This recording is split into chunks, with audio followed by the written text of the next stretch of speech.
Banking day is the day the unit that open LC work. In some country, they don't work every day.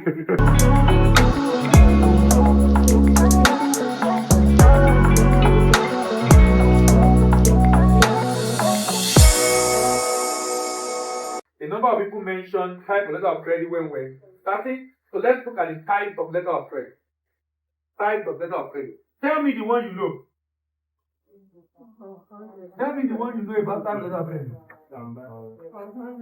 I am of a school of thought that believes that standby letter of credit is not a type of letter of credit. I'm part of that school of thought. Revolving letter of credit, yeah.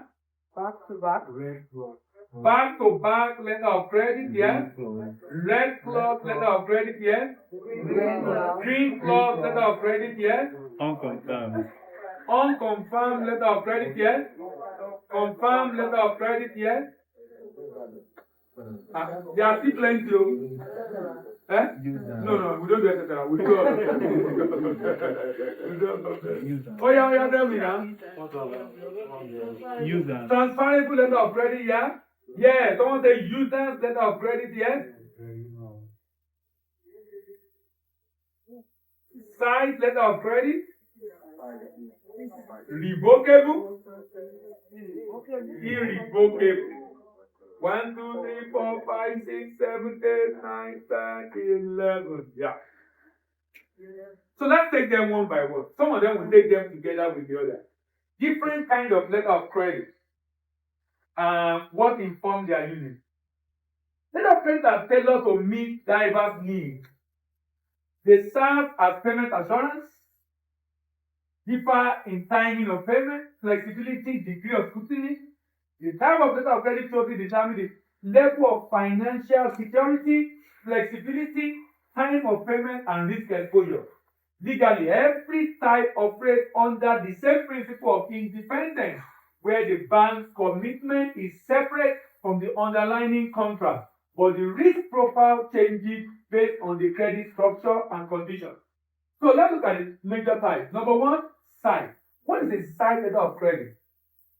A side letter of credit is a letter of credit. Let me be marking it. Side.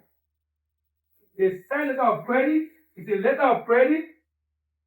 Is a letter of credit that involves payment within 5 banking days upon presentation of documents. Look at the word. 5 what? I didn't say working day. You are the one that added that one. I said what? Banking day. So the question is, what is the difference between working day, banking day, calendar day? Because there's calendar day also. Calendar day is the day of the week, Monday to Sunday. Calendar day. Working day depends on the country. From country, Sunday to Thursday. In Nigeria is what? Monday to Friday. Banking day is the day the unit that open LC work. In some country, they don't work every day. In some country, you know why? If a bank have very few LC transactions, the people in that unit will have to do other things on another day. Because what they have is not much. So maybe they are doing LC on Tuesday and Thursday. Monday, Wednesday, and Friday, they will do some other business. So that's now what? Tuesday and Thursday. Remember I said site LC is LC that involve payment within how many days? How many days? 5 days. So that means that bank have how many weeks? 2.5 weeks. Yes, they have 2.5 weeks to pay. Because that's the day the unit that will handle open for business. Before you issue LC to them, before you receive LC from them, ask. So you should be, if you are funding as a bank, because you should know that. People in trade will know that because the same message to them from time to time, you know. Legal implication, issuing and confirming bank must honor on site, potentially enjoy immediate liquidity, is governed by Article 7 of UCC. We'll look at that article later today. User's letter of credit. User, that's tenor. That one is simple, right? Payment is made at a specified period. It can be 30 days, It can be 60 days, it can be 180 days. But let me say something about it. There is a difference between letters expiry date and maturity date. Does that make sense? Expiry date and what? Maturity date. In a letter of credit transaction, expiry date has only to do with document presentation. It has nothing to do with payment. Does that make sense? When you say an NCR expire, what you are saying is that I will no longer receive documents for review and payment again. But I will pay if I already incur an obligation ahead before expiry. So that means today is what? 4th. So I receive document today, 4th of December. The LC expire on the 15th of December. But when I received this document and was compliant, I incur an undertaking to pay January 30th. Even though the LC expires 15th of December, it doesn't stop my payment January 30th because January 30th is maturity date. So expiry date is the date on or before which document must be what? Presented. Maturity date is the date when payment will be made. Does that make sense? So let's distinguish between maturity date and expiration date. Judan. Payment is made after the 5 period. 30 days after shipment, 60 days after shipment, the bank's obligation to pay arises at maturity, creating a deferred payment undertaking. Exporter may discount the accepted bill to get early payment from any other bank. The next one is transferable LC. Transferable letter of credit and back-to-back letter of credit are functionally similar but structurally different. Transferable letter of credit and back-to-back letter of credit are functionally similar but structurally different.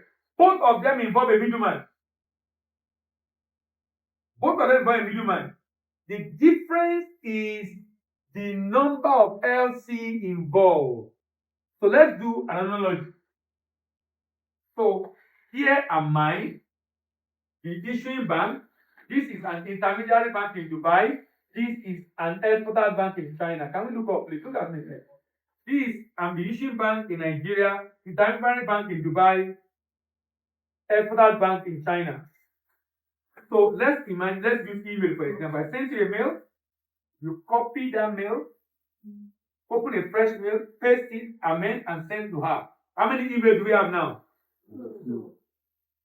I send you a mail, you click on forward, and send it to her. How many mails do we have? Wow. In transferable LC, we have just one LC. In back-to-back LC, we have how many LC? 2 LC. The first LC is issued in favor of the intermediary bank. The intermediary bank used that first LC as collateral. Riding on that first LC is established a second LC. So that means the daughter LC is riding on the back of the mother LC. Hence the word back-to-back letter of credit. Does that make sense?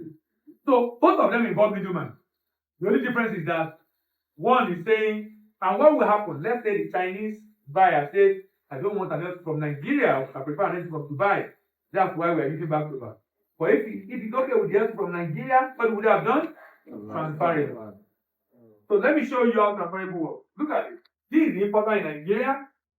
This is Port Bank. This is exporter in China, Marshall Bank in Dubai, and Smiley middleman in Dubai. You know why it's Smiley? He just sent computer. Look at it. He has agreed with this guy, this transaction is $1 million. But he agreed with this guy, this transaction is $900,000. That means this importer will fill LC application form, make fund available. You notice something? The importer make fund available, fill the application form. Because when the bank is issuing LC, the bank is issuing the LC based on cash available or giving the customer a loan.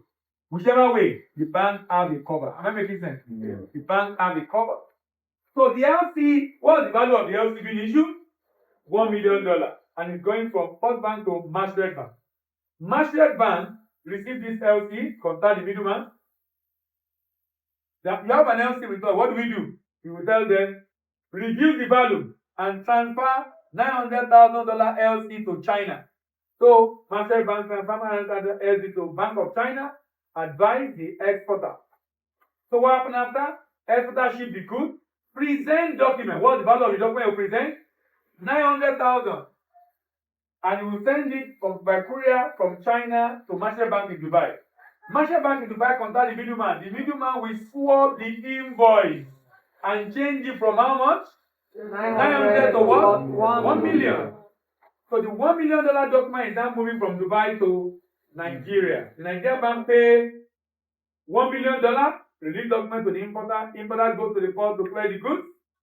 Then contact the middleman and pay him $100,000 less bank charges. And then the $900,000 is transferred to the exporter.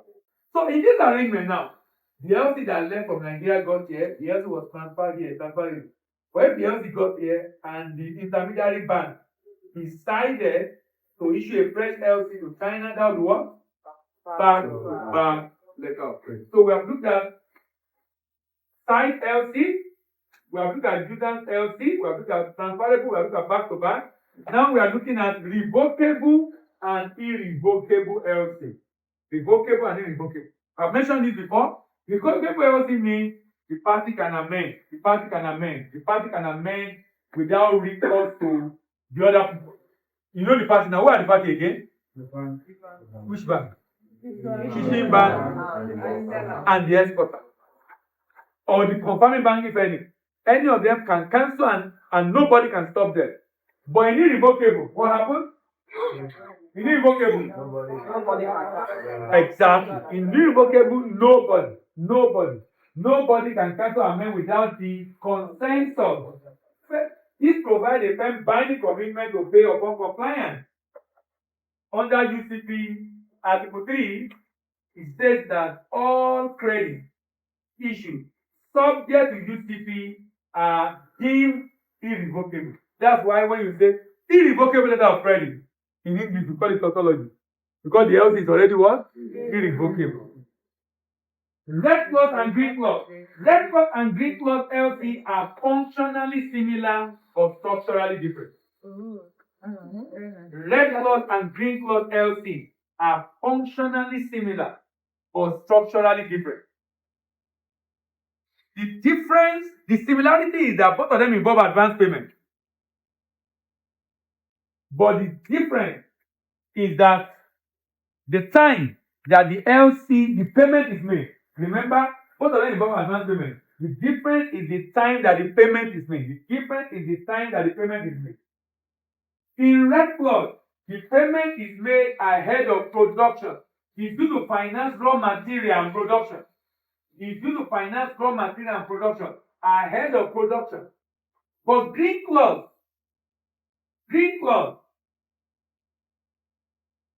payment is made ahead after the good is ready for shipment. So that means we'll need a warehouse receipt, evidence that the commodity is now in the warehouse. It's against a warehouse receipt, evidence that the good is now ready for shipment.